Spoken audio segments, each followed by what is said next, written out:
Be ready. Start.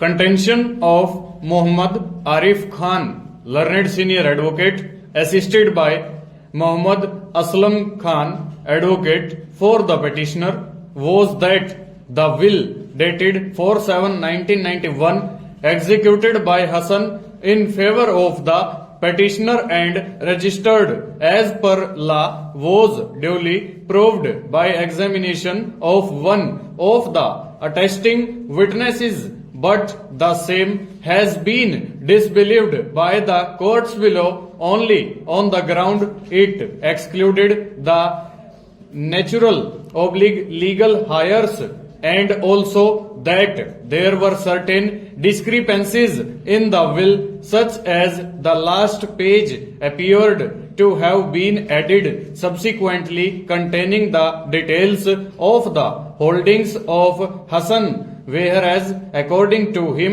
such details were mentioned on the first page of the will itself. Stop. In support of his contention, Shri Khan relied upon various decisions which shall be referred later while discussing the merits of the case. Stop.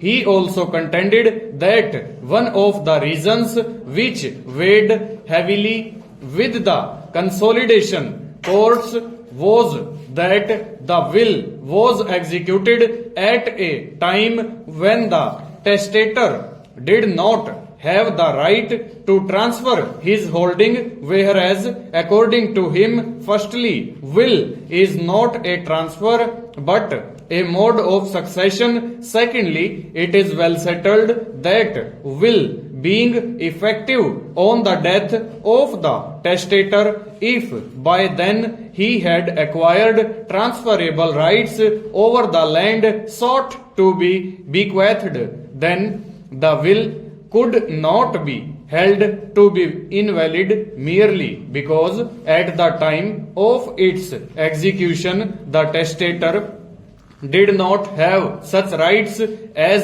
his rights over the land in question as on the date of death had to be seen. Stop. In this regard, he relied upon various decisions of this court which shall be referred in the later part of the judgment. Stop. Lastly, Shri Khan contended that the petitioner had filed an application for getting the signatures of Hassan as appearing on the will examined by a handwriting expert, but the said application was never decided and findings were recorded as to the validity of the will, ignoring the same, which according to him was an apparent error committed by the courts below. Stanza.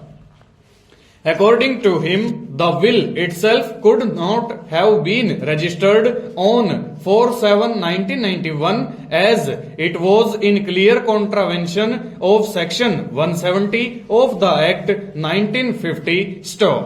Furthermore, learned counsel argued that apart from the will having not been proved as per law, it was also shrouded with suspicious circumstances, as Hassan was an employee of the petitioner and worked at his brick kiln when the will is said to have been executed.